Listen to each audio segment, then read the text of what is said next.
और आज की वीडियो में हम पढ़ने वाले हैं सैलिनिटी।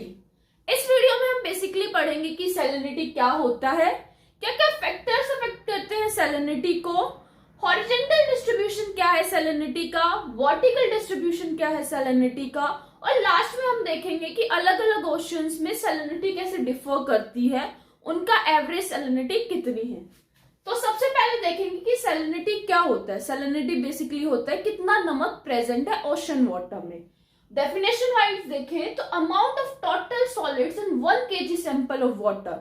सॉलिड्स बेसिकली हमारा सॉल्ट ही होता है ओशन वाटर में, तो कितना सॉल्ट प्रेजेंट है 1 kg sample of ocean water. यदि हम एक ओशन वाटर लेते हैं 1 kg सैंपल, तो उसमें कितना नमक प्रेजेंट है वो हमारा सैलिनिटी बताता है। अब ये किस में मेजर होता है, तो इसकी यूनिट है पार्ट्स पर 1000। जैसे कि हम 1000 ग्राम वाटर लेते हैं, यदि उसमें 30 ग्राम सोल्ट है तो उसकी यूनिट होगी 30 ppt। अब हम देखते हैं कि हमारी सैलिनिटी का जो सोर्स क्या है, मेजर सोर्स ऑफ सोल्ट क्या है। तो मेजर सोर्स ऑफ सोल्ट हमारा लैंड है, लैंड से ही जो है मेन सोल्ट आता है। रिवर में कौन सा सोल्ट मेजोरिटी में प्रेजेंट होता है, वो होता है कैल्शियम सल्फेट। और ओशन में हमारा NaCl सोडियम क्लोराइड प्रेजेंट होता है, जो मेजोरिटी में प्रेजेंट होता है। और भी सोल्ट होता है बट सबसे ज्यादा हाई अमाउंट NaCl का ओशन में होता है और कैल्शियम सल्फेट हाई अमाउंट में रिवर में होता है। अब एक ज्योग्राफर है जोली नाम के, उन्होंने बताया कि कितना सॉल्ट प्रेजेंट होता है। उन्होंने एक फ्रेज में बताया कि कितना प्रेजेंट होता है ओशन वाटर में। उन्होंने कहा कि सॉलिड डिपॉजिट्स इन सी, जितना सॉलिड डिपॉजिट है सी में, यदि वो बाहर निकाल लिया जाए और स्प्रेड कर दिया जाए, यदि हम उसे पूरे के पूरे सी और लैंड सरफेस यदि हम दोनों पे स्प्रेड करेंगे तो एक 42 मीटर थिक लेयर बन जाएगी। मतलब यदि हम जो सॉल्ट है वो स्प्रेड कर दें दोनों सी और लैंड सरफेस पे, तो इतनी मोटी लेयर बन जाएगी नमक की।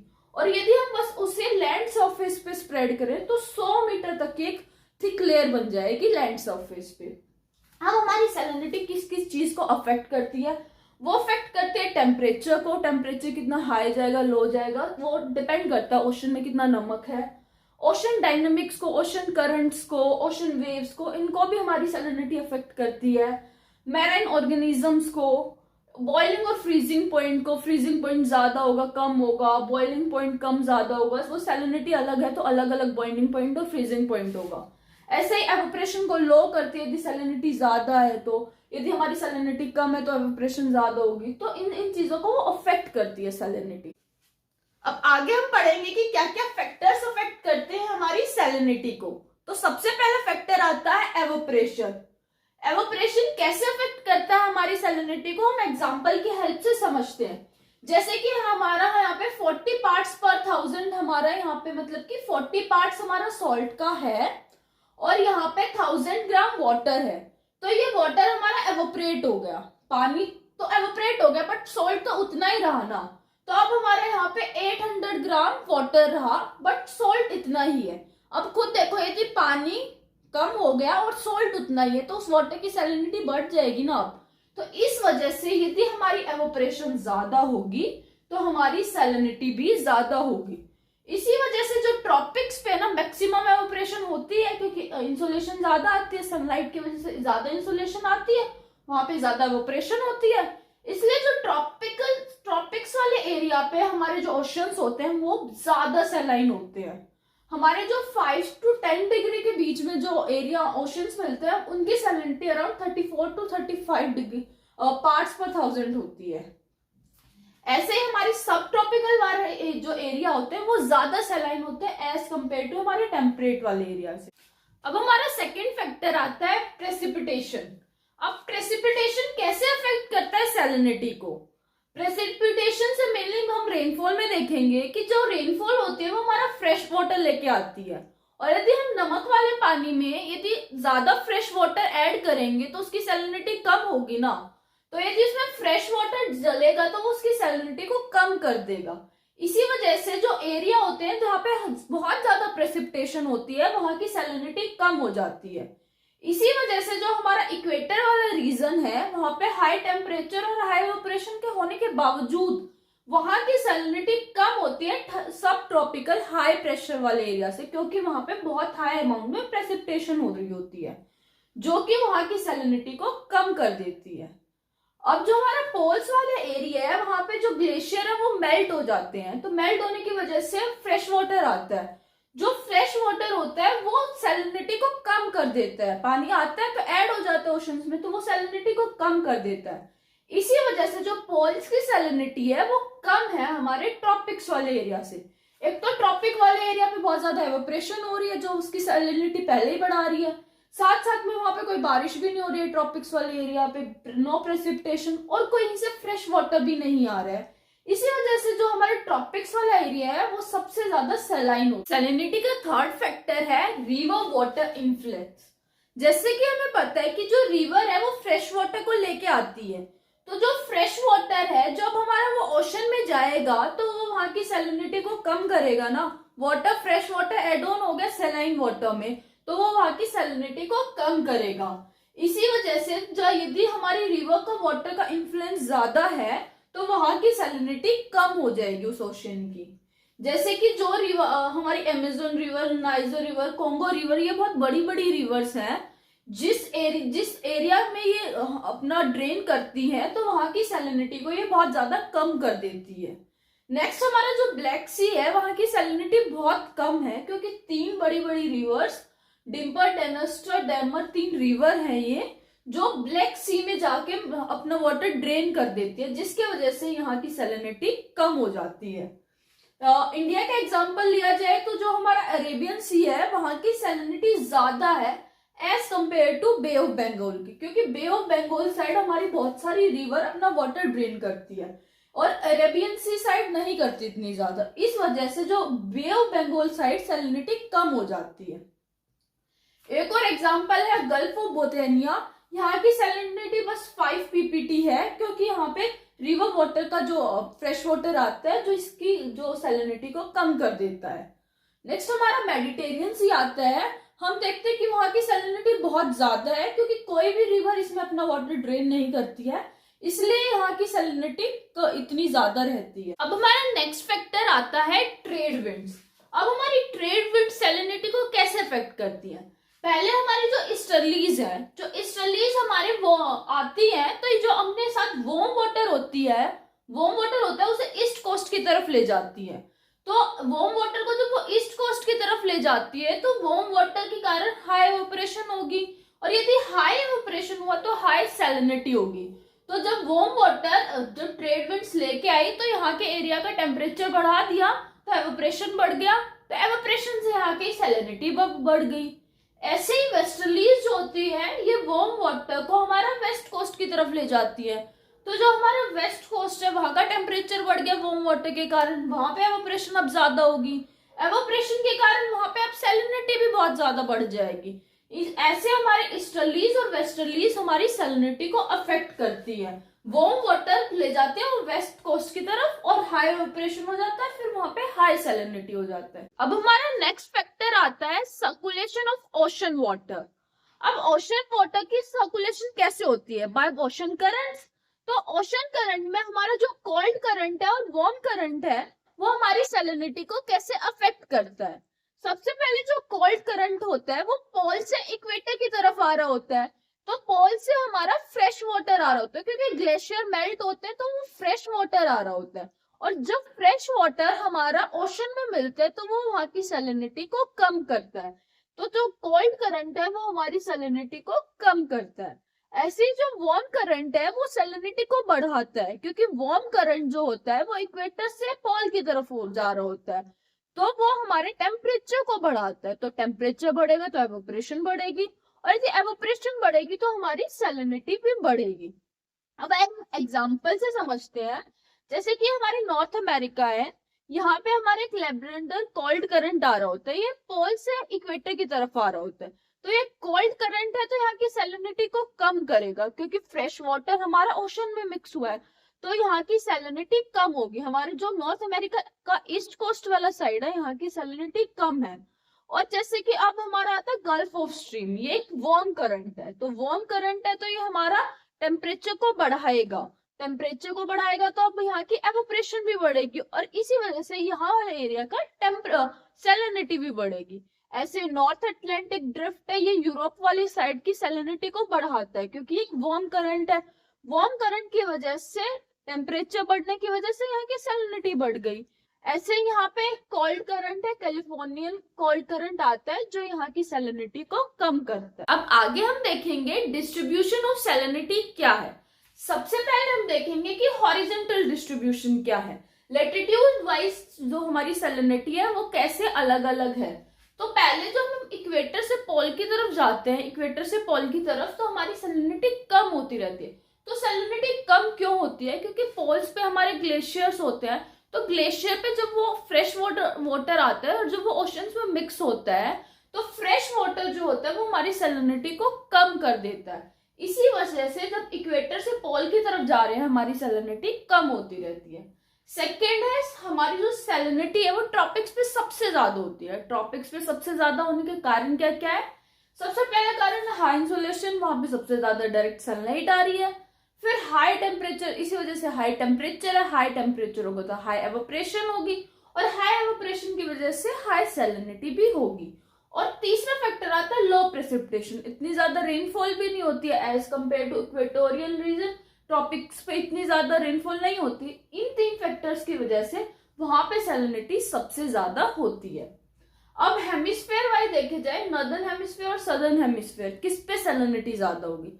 सबसे पहला फैक्टर आता है कि नॉर्दर्न हेमिस्फेयर पे ज्यादा लैंड है, तो लैंड ज्यादा गर्म होगा तो ज्यादा सैलिनिटी वहां होनी चाहिए। बट ऐसा नहीं होता है, वहां पे सैलिनिटी इतनी ज्यादा नहीं होती, ज्यादा डिफरेंस नहीं होता, बट सदर्न हेमिस्फेयर पे सैलिनिटी ज्यादा होती है as compared to northern hemisphere. और इसका रीजन है हाई स्पीड्स ऑफ वेस्टर्लीज। जब वेस्टर्लीज आती है हमारी तो वो वहां पे जो एवोपरेशन वाला फैक्टर होता है वो डोमिनेंट होता है, तो वेस्टर्लीज की वजह से एवोपरेशन रेट बहुत ज्यादा बढ़ जाता है, जिसकी वजह से वहां सैलिनिटी हो जाती है। हमारी मे बी अराउंड 35 सैलिनिटी होगी, हमारी सदर्न 35 पीपीटी सैलिनिटी होगी सदर्न हेमिस्फीयर पे, और नॉर्दर्न पे होगी 34 पीपीटी अराउंड। इतना ज्यादा डिफरेंस नहीं आता है यदि एवरेज सैलिनिटी देखी जाए तो, बट आता है यहाँ पे सैलिनिटी ज्यादा होती है, जिसका मेन रीजन है वेस्टर्ली। अब नेक्स्ट हॉरिजॉन्टल डिस्ट्रीब्यूशन में देखेंगे कि लैटिट्यूड वाइज कैसे अलग अलग सैलिनिटी डिफर करती है। इक्वेटर वाले रीजन पे हमारी सैलिनिटी इतनी कम, थोड़ी कम है as compared to tropics. High evaporation होने के बावजूद, हाई टेम्परेचर होने के बावजूद वहां पे सैलिनिटी कम है ट्रॉपिक्स पे, क्योंकि एक रेनफॉल एक फैक्टर है जो उसकी सैलिनिटी कम कर देता है। क्योंकि रेनफॉल में हमारा फ्रेश वाटर होता है, और जब फ्रेश वाटर ओशन में मिक्स होता है तो हमारी सैलिनिटी को कम कर देता है। हमारा सेकेंड है ट्रॉपिक्स। ट्रॉपिक्स पे हमारी हाईएस्ट सैलिनिटी दिखती है, क्योंकि हाई एवोपरेशन है, हाई टेम्परेचर है, जिसकी वजह से सैलिनिटी ज्यादा है, और साथ साथ में यहाँ पे रेनफॉल भी एक फैक्टर नहीं है, कोई कहीं से पानी भी नहीं आ रहा है फ्रेश वाटर, इस वजह से ट्रॉपिक्स पे हमारी हाईएस्ट सैलिनिटी है। थर्ड आता है हमारे टेम्परेट वाले पे। टेम्परेट वाले पे हमारी थोड़ी कम सैलिनिटी है, क्योंकि वहां पे एवोपरेशन इतना ज्यादा नहीं है, और थोड़ा जो भी है ग्लेशियर से भी वहां से हमारा कोल्ड करंट्स वगैरह आ रहे होते हैं। फिर पोलर जोन में हमारी सबसे कम सैलिनिटी होती है, क्योंकि ग्लेशियर से मेल्ट वाटर जो आ रहा होता है वो फ्रेश वाटर होता है, जो वो मिक्स होता है, जो उसकी सैलिनिटी को कम कर देता है। अब हम देखेंगे कि रीजनल डिस्ट्रीब्यूशन क्या है सैलिनिटी का। तो सी विद सैलिनिटी अबोव नॉर्मल, जिस सी की सैलिनिटी अबोव नॉर्मल है, हम नॉर्मल देखते हैं 35 अराउंड, हम मानते हैं 35 पीपीटी हमारी एवरेज सैलिनिटी होती है ओशन की। यदि हमारी उससे ज्यादा है 35 to 40 के बीच में, तो अबोव नॉर्मल वाले कौन से हैं? नॉर्मल वाले कौन से सीज हैं जिसकी सैलिनिटी नॉर्मल है, और कौन से ऐसे हैं जिनको बिलो नॉर्मल है, जिनके अराउंड 15 to 30 पीपीटी अराउंड है। तो अबोव नॉर्मल में हमारे आते हैं रेड सी, पर्शियन गल्फ, मेडिटेरियन गल्फ। ये जो इन वाले जो सी होते हैं, तो यहाँ पे हाईएस्ट एवोपरेशन होती है, और ये यहाँ पे कोई रिवर भी मिक्स नहीं हो रही है, मोस्टली इनक्लोज सी होते हैं, तो जिस वजह से यहाँ की सैलिनिटी सबसे ज्यादा होती है, 35 to 40 अराउंड होती है। हमारे नॉर्मल में आता है Gulf of Mexico, Caribbean Sea, जहाँ की salinity around 34 PPT to 35 PPT होती है।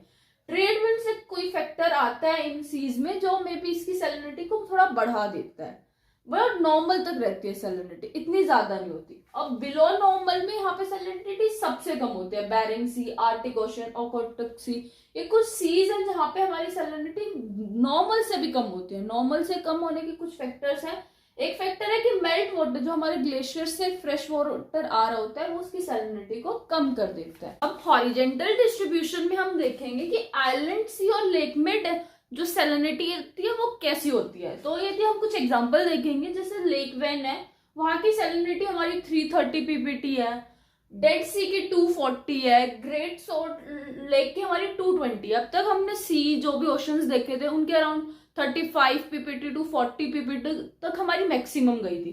बट यहाँ पे जो हमारी सैलिनिटी वो 330 तक पहुंच गई है, 240, 220। इन लेक्स में इतनी ज्यादा सैलिनिटी का रीजन क्या है? ये कुछ ऐसी जोन है जहाँ पे वर्ल्ड की हमें हाईएस्ट सैलिनिटी दिखती है।